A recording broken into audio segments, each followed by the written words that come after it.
Previously on Playing Through Our Collection.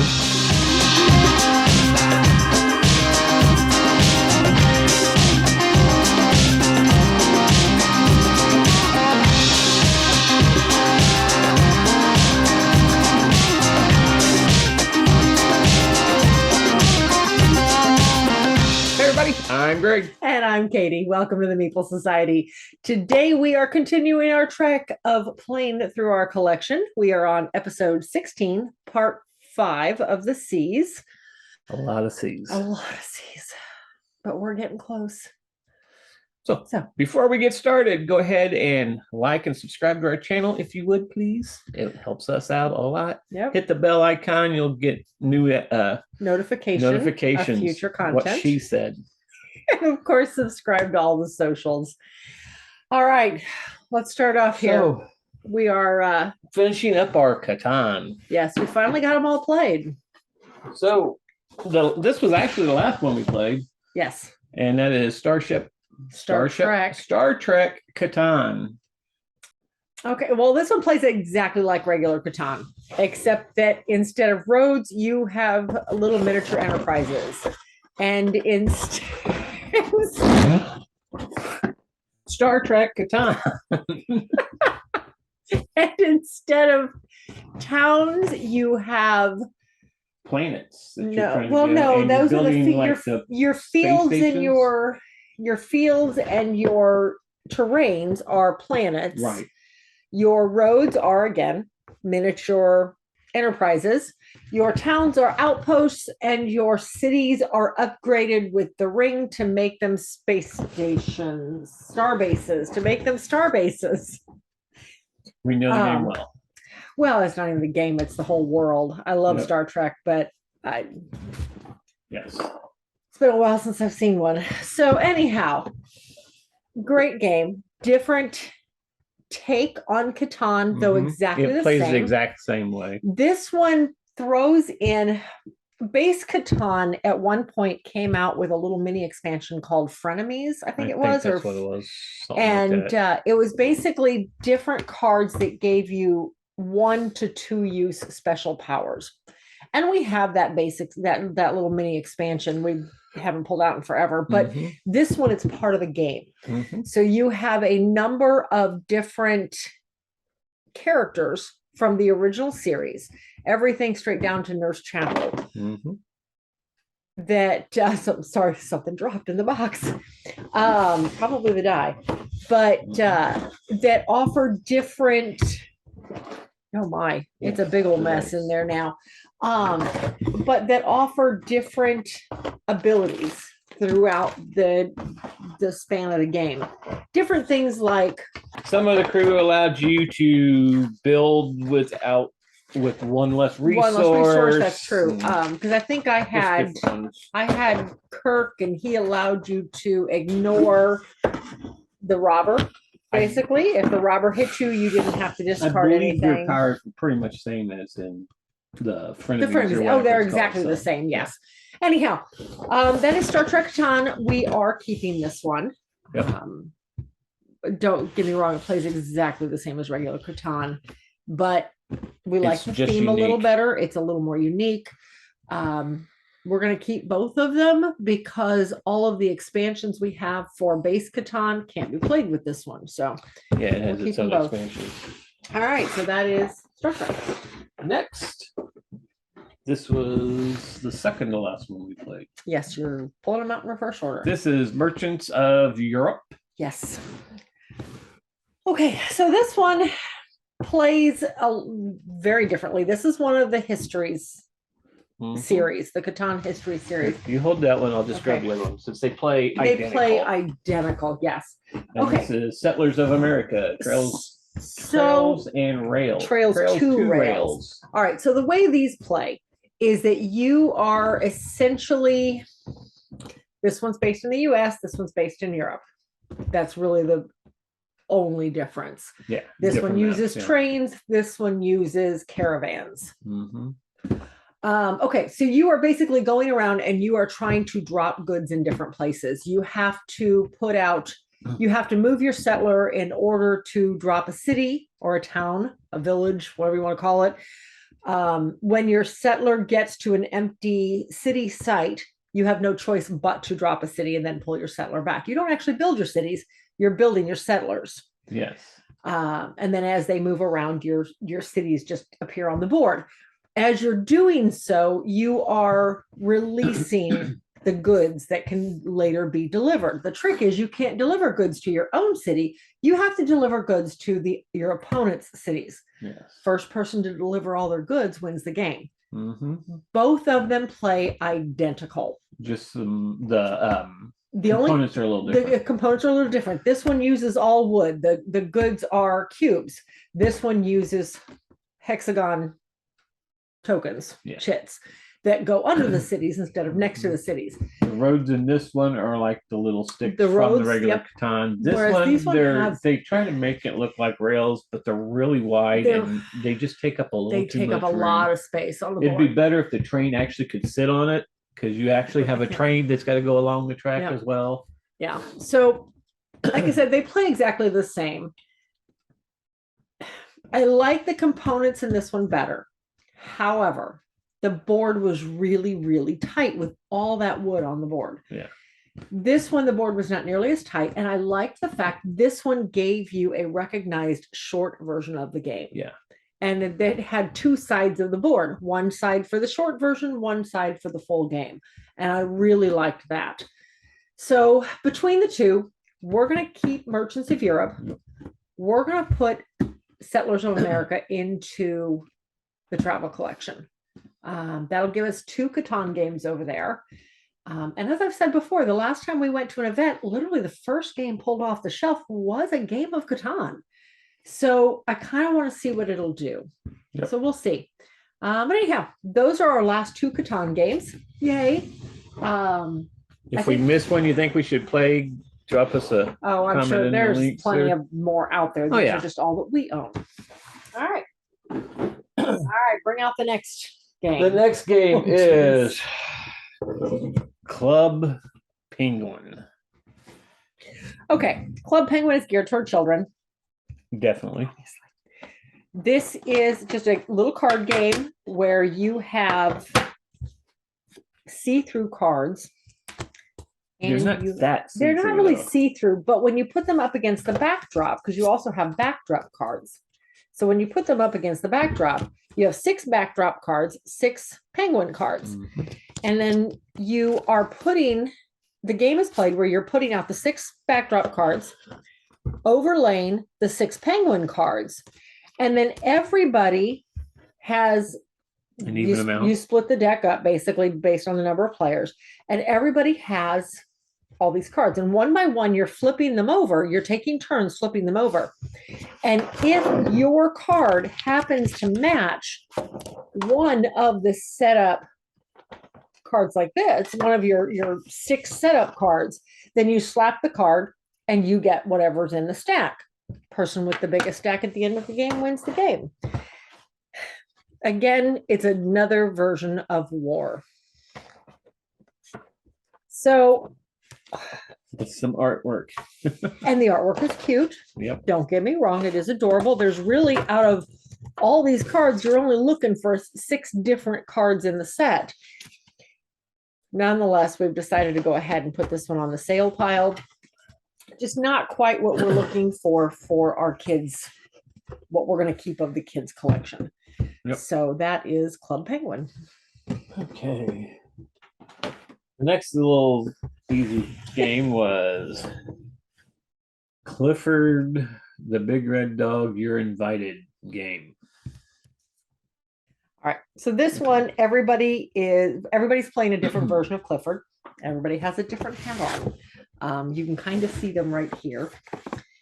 So you're essentially going around the board, rolling a die, and that shows you what color you get to go to. Again, we're back to the whole Candyland feel now. And you are delivering invitations to all of your friends. And the first person back to the beach for the party wins. Simple as that. Very strong Candyland feel. Yes. Again, not quite what we're looking for the kids collection. So this one too it's a decent game for 3+ ages. Yes. We have over 200 games geared toward this age, and we're only on the C's. Yes. And we only want to keep 20 to 25. So unfortunately, we have to be a little picky. Yeah, cute game. I could definitely see this being very fun for younger children. Yeah. However, not quite what we're looking for the collection. Yeah. So this one too is going to hit the sale pile. Okay. Now a big one. This is Clinic. This was actually my birthday present this year. I believe it was. I picked this up. So this is a very heavy game. It's one of the heavier that we own, actually. This is one where each player is building a clinic essentially, and possibly multiple clinics depending on how you lay out your board. Each player is essentially building, or each player essentially gets a tile depicting a city block. And on that block, you are building different service hubs for your clinic. You are building out treatment rooms and supply rooms and potentially extra special modules that give you special abilities. Parking garages, parks, things like that. So that's just part one. I mean, it's one of the three options you have. You are trying to attract different customers, different patients into your clinic, because the more sick the patient and the higher knowledgeable doctors that you have, the more money you get, in which case you can improve your clinic even more. But you start out with just the 2 layers. You could potentially add a 3rd floor. I don't think I've ever gotten to the 3rd floor stage. Yes, you could actually add 4. I really like it. I feel like we have a lot more exploring to do on this one to figure it out. But when we first played this, we got that rule of where the doctors downgrade every turn. Yeah. You're like going, we didn't like it. And we kind of ruled that if they treated somebody, then they didn't downgrade. But then we played it the way, and we did downgrade it. Yes. And it wasn't that bad. There's one special room that you can get where the research lab that the one doctor or doctors however many can upgrade it. I don't know. I really like it. Again, we've got a lot more playing to do on this one to figure out all the nuances of it, but very good, heavy game. Yes. Like I said, definitely one of the heavier that we own. So, but yeah, that is Clinic. Okay.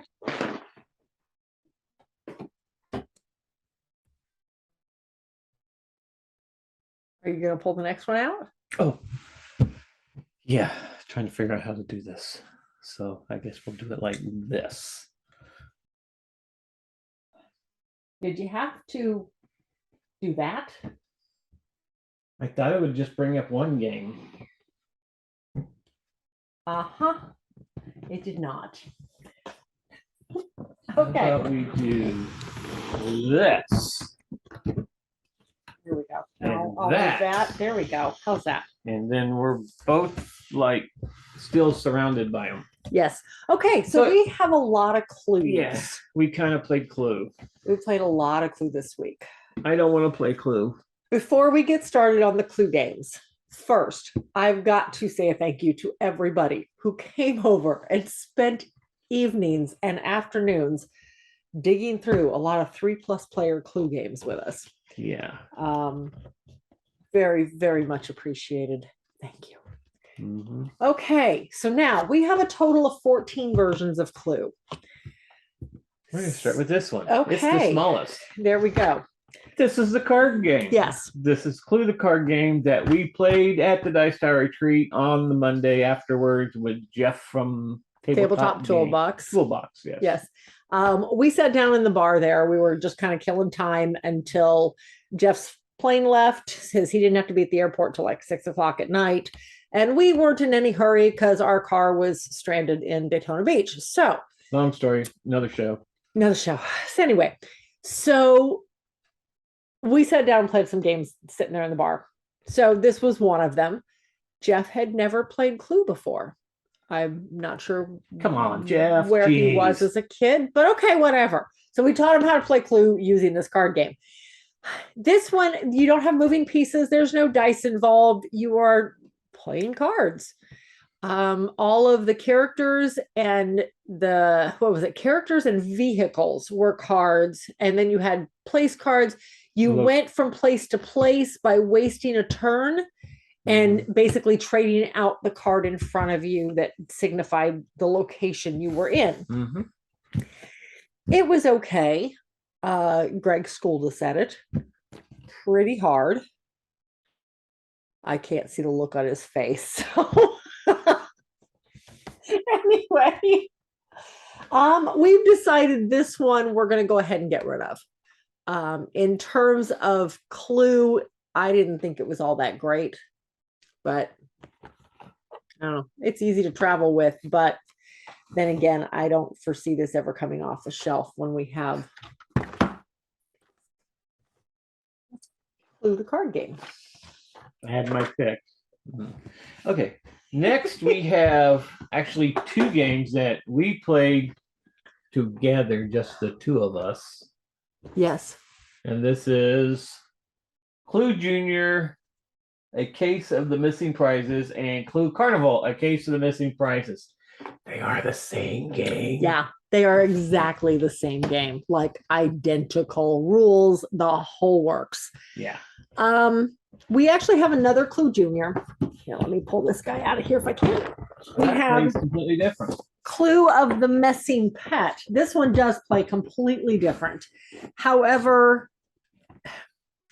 we're only going to keep one of the children's based games, and we're going to keep this guy here, the one that does not say junior on it, because it has both a junior version and a quote unquote advanced version. The other two are going to hit the sale pile, but with Clue the Carnival, it's actually played very different. Let me see this. We're going to see this. The board is in two pieces. You've got this part of the board and this part of the board. This part of the board lays over the inside of the board, which is essentially a tray with a whole bunch of holes in it. Throughout the game, you're moving around looking at different tickets that are in these slightly grayed out areas on the board, and each of these tickets corresponds with one of the items on your clue card. So, and then at the end of every round, literally at the end of every round, you might only have one or two pieces of information at this point. You have to make a wild guess in each one of these three areas as to who you think did it, where they did it, and what time they did it. So at the end of the game, you keep voting until everybody is out of their little colored chips. And then at the end of the game, you pull this off. You one by one, you clean out the areas of the people who actually did it, because by then you've looked in the thing and discovered who actually did it. But you clear out those areas, and whoever guessed correctly the most times wins the game.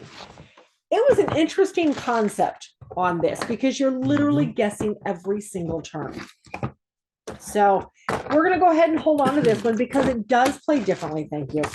And it does have a children's, I can't barely reach, can you? It does have a children's version to it, or a children's rule set to it. Yes. So that's the one we're going to keep. These other two, again, identical games, are going to hit the sale pile. Oh, this one's a little different, but nonetheless going to hit the sale pile. Next one we'll talk about is Master Detective. This one we played with your brother and his wife, Joe and Tony. Yep, just this past weekend. And this is actually my sister-in-law's, one of her favorite versions of Clue. So that's why we went and played with them. This one has more rooms. I think it has like 12 rooms and 10 suspects and 9 or 10 different types of house, basically. There's a bottle of poison. There's all sorts of stuff. And the pieces are phenomenal. I'm totally stealing the box before he doesn't let me. The pieces in this is, now mind you, we have the older version. I know this version has just been reprinted, But I can't imagine the pieces look as good as this one. But there's your rope right there. Can you see that? Kind of, maybe. There we go. So, I mean, the pieces are just phenomenal. I really like them. But anyhow, so there's more pieces, more players. It actually holds up to 10 players. But the difference in this one, other than the larger board, is that as you go around, now in normal Clue, in every other game of Clue we have, as you make a suggestion or a guess, then the person sitting to your left is the first person who has to show you a card if they have something. If they don't, then it goes around the table. So the person can. Until somebody can show you something. So the person sitting to your right, you may never see any of their cards, potentially, or very few of them. This one, everybody who has one of the cards has to show it to you. So in our game, and it only happened once in our game, each of us had one of the suggestions. So everybody knew immediately those 3 pieces of information were out because everybody had one. So it was really interesting. Now, that being said, just like any other, if you've got 2 pieces of information, you only have to show one. But like I said, it only happened once, but in a 10-player game, I imagine that's going to happen quite often. So I thought that was interesting. But anyway, that is Clue Master Detective. I enjoyed this one. I don't know why. I really enjoyed this one. Maybe it's from the larger board. I don't know. Possibly. It was a little bit different because we've played so much Clue. Yeah. All right. But anyway, that is Clue Master Detective. The very last one that we actually played was a game with a lid upside down on its box. She put it away. It's her fault. This is Clue Museum Caper.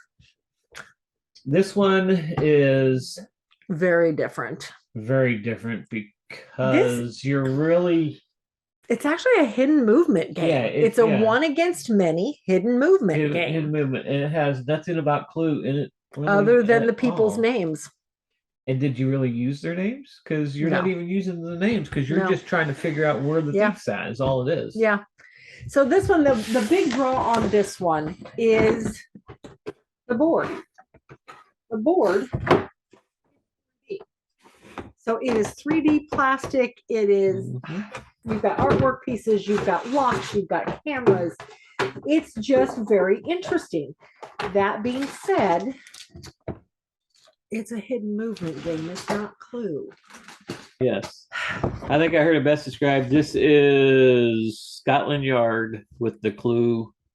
Basically Scotland Yard with the Clue title on it. Yeah. Yeah, essentially. If you like hidden movement and you like Clue, well, then this would be a great. It's a great crossover if you like hidden movement games. I remember playing this with a couple choir kids years ago and really being enthralled with it, but I think that was just because of the board. I don't think it was because of the gameplay. That being said, we're going to keep it for now because it is different. Yeah. It is actually got a fairly decent rating on BGG, and a lot of people do like it. And hidden movement is a popular mechanic. I just don't like it. So we are going to keep it for now. We'll see what happens. Yep. And we only played it at a 2-player. So we did only play it 2-player. I'd be curious to see what happens at 3. And you caught me pretty quick. I did catch you pretty quick. After throwing a fit because she was never going to find me, and she kept telling me I hate hidden movement games. We went through 10 rounds and I had no clues. And then she got the one clue and she was like 3 squares from me. So I found him pretty quick after that. So we're going to keep this one. I forgot to say, we're also keeping Master Detective because again, it is, I don't know, I like it. So we're going to keep that one too. And it was just reprinted. So that's pretty cool. All right. Now the big old stack here.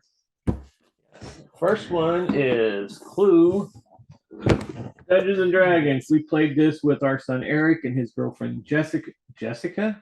Jessica would be her mom, and Jessica's a co-host of our show. Her daughter's name is Journey, who played this game with us. Yes. The kids are big D&D fans, so we roped them into playing this one with us. Plays exactly like Clue, with one very minor exception. The only difference is that on the board, there are some spaces, if you can see them, with claw marks.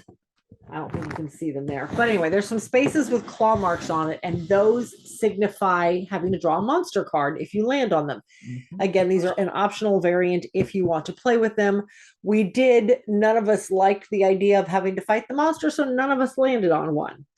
But you can fight the monster, and the monsters have different varying degrees of difficulty, either 2 through 6.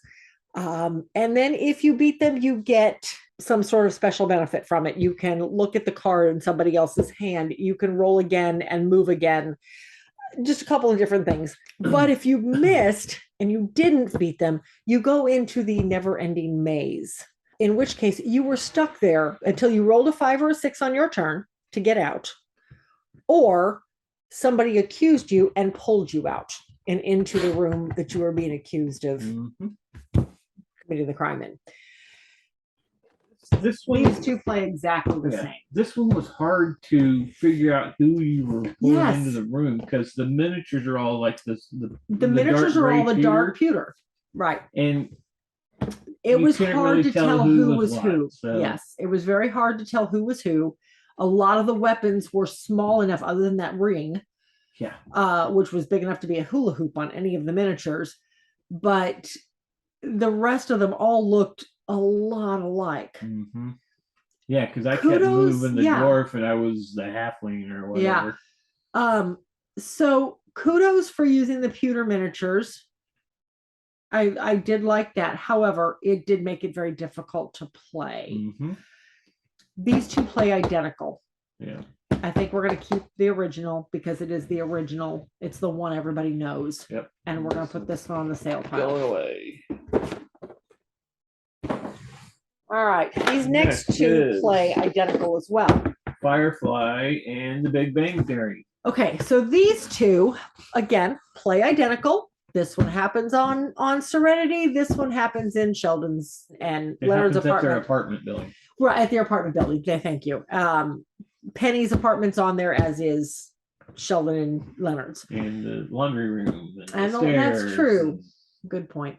It happens at their apartment building. In this one, you're trying to find out who betrayed River. In this one, you're trying to find out who betrayed Sheldon and how. They both have secret cards that you can draw if you land on a question mark. Yep, they both have the question mark option that give you something special, potentially something bad. This one has the Reavers in it. Yeah, no, this one we played with those cards. That one we didn't, because we played that by ourselves. We played this one with Doug and Mary from Couple of Nerds. Yep. So we did play with the cards, and it did make a difference. They were interesting. Yes. This one, like I said, the 2-player variant, you don't play with them.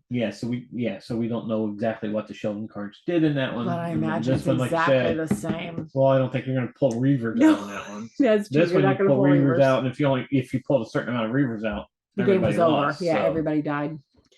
But anyhow, they were both fun. Both of them the main 6 characters in the game come with a one-time special ability. Yep. Once you used it, you flipped it over, you never got to use it again. And it was things like make a second guess during a turn. Or I think the one I ended up with in both games was to you got to look at a card somebody was showing somebody else. Things like that. Yeah. So between the two of them, and I never thought I'd see this. I never thought we would make this decision when we first started down this track. Between the two of them, I feel like this is the more known IP. Yes. I don't feel like teenagers are going to know what this is. Yeah, and this is when you really need to know. You need to understand the game. To understand the nuances of the game, you need to know the show. Because, like you said, this is who betrayed River, and people are like, and there's Reavers, what's River? And there's or who's River, or this one caused a lot of callbacks to the series, and this one does too, but. But this is still on TV all the time. This one's not. Every once in a while you'll see it. Once in a blue moon. It's a cult classic, but Firefly's hitting the sale pile. Big Bang Theory is staying. I thought for sure when we started this, it would be the other way around. Mm-hmm. It was a tough decision, let me tell you. Yep. Because Firefly is one of our favorite IPs, but it is also a game we will never pull off the shelf ourselves. So there you go.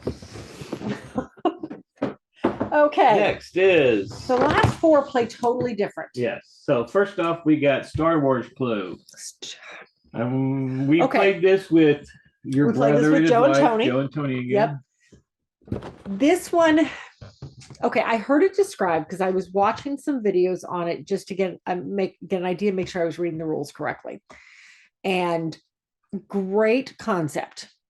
Yes. Poor execution. Yes. It's a 2-story board. So it's a 3D board put together with cardboard, does not stay together well. No, it stayed together real well. Not if you every time we had to turn it so somebody could see into the room they were in. Not connected. They don't connect. Exactly. Yeah. So I felt like if we had played this at home, I would have put it on the Lazy Susan and we might have been fine. But we didn't. We played it over at their house and I didn't take the Lazy Susan. And every time somebody needed to see into a room, we had to turn the entire board and the back would come off. You only get one dice. If you get caught in the hallways, you're pulling cards, and then you end up, you potentially, I think a third of the deck was end up in the jail or what was it called? Or the trash compactor. Yeah, you either ended up in the trash compactor if you could not get into a room with the second roll, which very rarely happened, or you ended up in the what the heck is it called? It's not jail, it's detention block. You ended up in the detention block. If and you didn't have a choice in it. There was no re-roll, there was no saving throw, nothing. You ended up in the detention block. Yeah. And the problem with the detention block, and this was my big fault with the game, there was no way out of it unless somebody came and rescued you. Yes. There was no spend a turn there and then leave. You couldn't make any guesses while you were there. You were stuck there until somebody took pity on you and came and rescued you. It's a competitive game. The only incentive to go rescue somebody was one, you got to see one of their cards, or two, if everybody ended up in there, everybody lost the game. At one point, he and Tony were both in there, and Joe was closer. Joe went and rescued them. And it took like 2 rounds for him to go. It did. It took him a while to get there. Because I think at one point he ended up in the trash compactor. Now, if you go to the trash compactor, you get out the next turn. But it was just interesting concept, poor execution. This one's going on the sale pile. I wish I could say I liked it. I do. It's a neat concept. Now they said the one reason for only the one dice to move is so that you would have to take cards. You're forced to take the cards. And other than possibly going to the trash compactor or the detention block, there was a few of them that was in there that was all clear. Yeah. Move to whatever room you want to move to on the floor. And there were a couple good cards in there. The other ones, the ones you could keep, and it's basically you could play it to ask if somebody has a certain card. Yeah. And that was it. But most of them were. Yeah, it was. You're going to the trash compactor. You're going to the detention block. I wish I could say I liked it. This one's going to the detention block, aka the sale block. All right. Next, Harry Potter. This is the one I've liked the most. Okay, so this one, I agree. This was one of my favorites, which I did not expect. All right, so this one, Chrissy and Adil came over and played with us. Couple of friends. This one was interesting because there were 2 dice. There's 3 dice you rolled, 2 to move, and 1 was the house die. As in any Harry Potter game, you have a house die, I feel like. But every corner of the board had a rotating wheel under it. And whenever the house die rolled that house, you rotated that wheel by 1 notch. And as you were rotating the wheels, doors into the room would close or open. So there were sometimes you couldn't go in the same door you just went out of, or vice versa. Secret passages changed. So the passages were not just set up corner to corner like in every other game. All over the place. They were constantly moving, which was really cool. Yeah. It made it a little more thematic. It did. It made it very thematic. And then there was the dark arts mark. Occasionally you would move the dial and the dark arts mark would come up. And when that happened, everybody started with a certain number of house points. In a 4-player game, everybody started with 70. And when the dark mark came up, you had to draw a dark mark card, most of which made you lose points. Yeah. Occasionally it was like, hey, anybody stuck in the library loses points, and there was nobody in the library. Yay. And those were the ones I normally We lucked out. Poor Chrissy was down to like 15 points left 25 points before when the game finally ended. She had lost quite a few.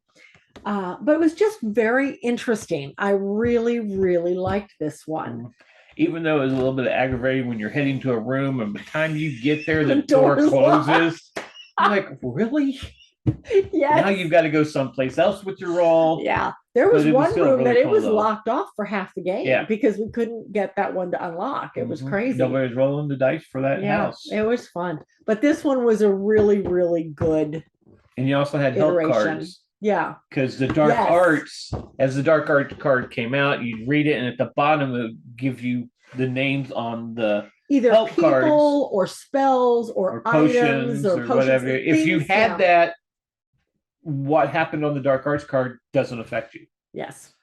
So it was always good to get it. It happened a couple times. Yeah. And there was little stars on the board where if you went there, you got to pull a help card. I think I had one help card the whole game. Yeah, the dice, the house dice you could roll, it had the help. Yes, it had the help symbol. It was the 4 houses, the help symbol, and the dark arts symbol. So I think Chrissy one turn had she didn't get double dark arts, but it was like 2 or 3 turns in a row. Yeah, she either rolled it or she turned it. Yeah. So yep, Chrissy was getting hit with them left and right. So fun game. Highly recommend this one. If you're going to play a clue game, this one definitely steps it up a notch. I really liked it. So this one is, of course, staying in the collection. Yep. The next one was Clue Mysteries. This one was really cool. This one was different. Okay. So it was like Clue in the effect that you are still going around looking for clues. It had all of the normal people in it, plus Mr. Body, plus Inspector Brown, and somebody else. I don't remember who. But everybody had. Nope, that's it. Mr. Body and Inspector Brown. Okay. Inspector Brown's, well, let's back up a second. Everybody, all 8 people had, I'm just going to pull out one, had their houses that were set up around the board. And as you went to each house, and of course I'd pull out one that's different, but as you went to each house, the back, of course, has these, they're camouflaged where you have to use the red decoder on them. And they would give you a clue. Things like the guy I saw had gray hair, or I swear the guy was not smiling, or just silly things like that. They didn't wear a hat. You're looking at, there was a spot, was it on the board or something like that, where you would see a picture of everybody. Maybe it was the back of the box. Nope, not the back of the box. But anyway, you would see pictures. Oh, it was on your cards. You would see pictures of everybody, and you'd be able to deduce who, you would be able to eliminate people from your list. So, and you don't have the normal list. You just have, what did everybody tell me? And one by one, you're eliminating people from your list. Inspector Brown's house just told you who he thought was lying. I think in one of them, it told me Mrs. White always lied. Okay, so I knew to discount anything White said. No problem. So it was just a really different take. Meanwhile, you're traveling. But each building's different, though. Some of them has the red decoder. Some of them has a little key decoder where you have to put the key up there. And there was another thing in here that did that. A mirror. Where you had to read it backwards. Yeah, it was backwards on it, so you had to put a mirror up there to be able to read it. So you're traveling around the board trying to find out the clues. One of the clues, this clue usually told you where it happened. And then you'd have to go to that location and solve the crime. And mind you, the locations moved around the board. So it was really interesting. I really liked this one.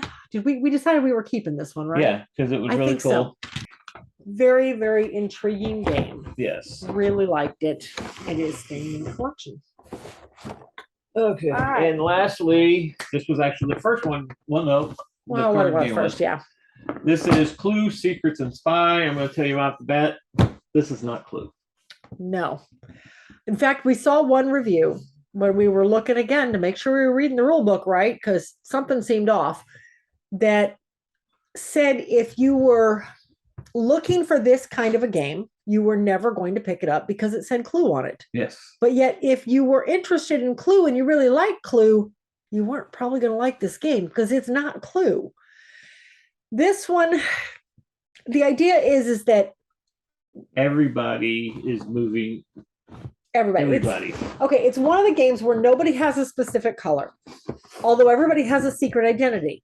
So you do want one person to win of the 6 colors. It's 6 and then Agent Black, I think. Agent Black, yeah. So you have your secret identity that you want to ultimately win, but you don't want anybody else to know your secret identity because you're technically earning points for everybody as the game goes on. Because as missions are completed, the people who were part of that mission is going to go up on the score tracker.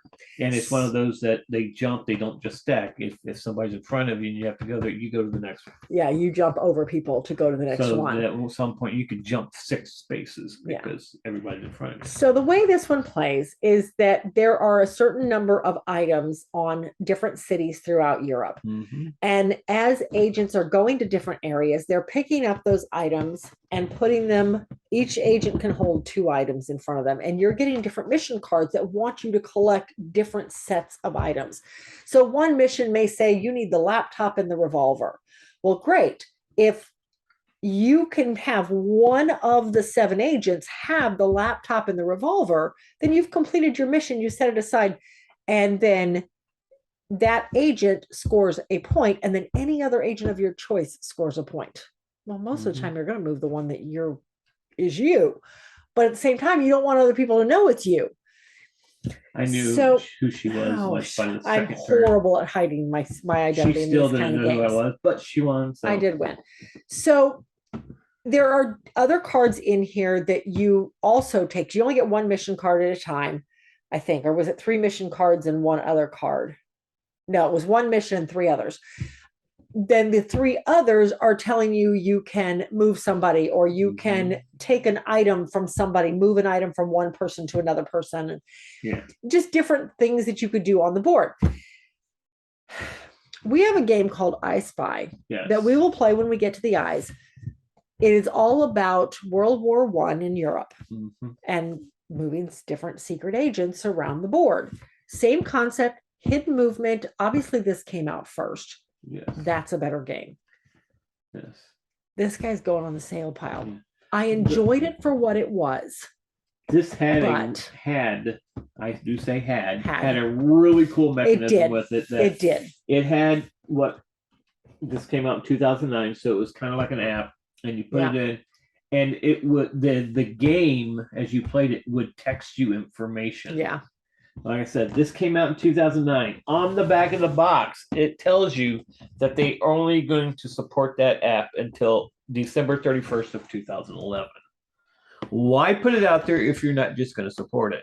Especially a company like Hasbro. Yeah, this is the problem I have with a lot of games that have apps, is that what happens to the game when the app is no longer supported? That is exactly what a lot of people have problems with apps. Mm-hmm. And granted, I get it. It's a $20 game. Yeah. But nonetheless, you just supported it for 2 years. If it had the app still, I imagine it would be a really cool game. Yeah. And it is an interesting game. Like it is not. If I want to play a game like this, I'm going to play I Spy. And quite frankly, 14 Clue games is too many. We have to narrow it down by at least half. And that's the last one. It goes on the sale pile. All right, that's all the clues. We're done with the clues. We don't have another huge set like this till we get to the Monopolies. Thank goodness. At least I don't think so. So, that is it for episode 16. Thank you for sticking with us through all of the Clue games. Hopefully you stuck with us. Hopefully you stuck with us. Next up is a lot of code names and a lot of other interesting ones. We're almost done with the C's. With the C's. With the C's. So until then, we'll see you at the next one. Yeah.